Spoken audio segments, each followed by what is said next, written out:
उसके बाद जंग जैसे हालात बनते हैं तो क्या परिस्थिति होगी।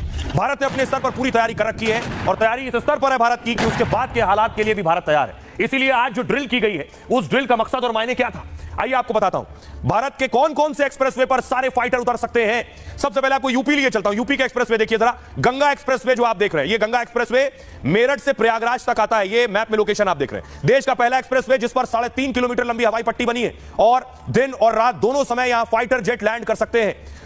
रफाल, मिराज 2000, जगुआर, सुखोई और मिग-29, C-130J सुपर हरकुलिस, ये सब यहां उतर सकते हैं। AN-32 और Mi-17 हेलीकॉप्टर लैंडिंग कर सकते हैं इस एक्सप्रेसवे पर। सुरक्षा के लिए 250 सीसीटीवी कैमरे भी लगाए गए। ये एक एक्सप्रेसवे यूपी का। दूसरा देखिए, पूर्वांचल एक्सप्रेसवे सुल्तानपुर, 340 किलोमीटर से ज्यादा लंबा है ये सुल्तानपुर एक्सप्रेसवे, पूर्वांचल एक्सप्रेसवे। सुल्तानपुर में 3.2 किलोमीटर लंबी हवाई पट्टी यहां बनी है। इसमें C-130J Hercules, Miraj 2000, Sukhoi land कर सकते हैं। गरुड़ कमांडो ड्रिल के लिए इस्तेमाल करते हैं इसका।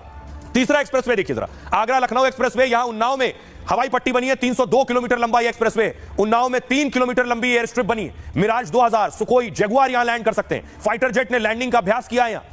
एक और एक्सप्रेसवे यूपी में, यमुना एक्सप्रेसवे, 165 किलोमीटर से ज्यादा लंबा एक्सप्रेसवे। यहां मिराज 2000, जगुआर लैंड कर सकते हैं। देश का पहला एक्सप्रेसवे जहां फाइटर जेट ने लैंडिंग की थी। मई 2016 में पहली बार यहां लैंडिंग हुई थी। एक और एक्सप्रेसवे यूपी में, बुंदेलखंड एक्सप्रेसवे, 296 किलोमीटर लंबा एक्सप्रेसवे है। इटावा के पास हवाई पट्टी बनी है। फाइटर जेट के लैंडिंग की सुविधा है यहां। इस एक्सप्रेसवे पर देश में 12 एक्सप्रेसवे ऐसे हैं जहां फाइटर जेट लैंडिंग कर सकते हैं। यह है भारत की ताकत और इसी से पाकिस्तान डर रहा है। सुनिए डिफेंस एक्सपर्ट संजीव श्रीवास्तव को।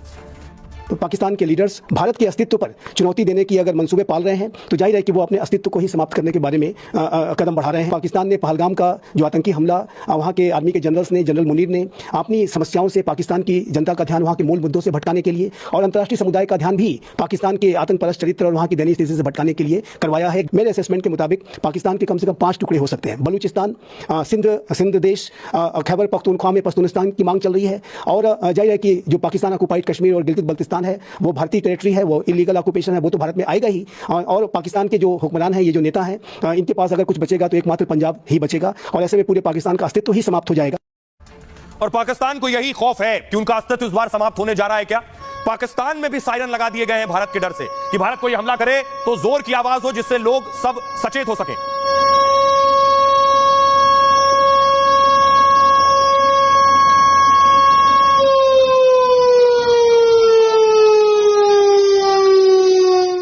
अब देखिए, पाकिस्तान का डर आपको समझ में आ रहा है, लेकिन पीओके में भी इमरजेंसी लगा दी गई है। पाकिस्तान को डर है और पहलगाम हमले के बाद पाकिस्तान को हमले का खौफ है और इस डर का सबसे ज्यादा असर पीओके में नजर आ रहा है। यहां के कठपुतली पीएम ने आपातकाल के संकेत दे दिए। खबर यह है कि पीओके में इमरजेंसी लगा दी गई है। भारत के हमले के खौफ में नीलम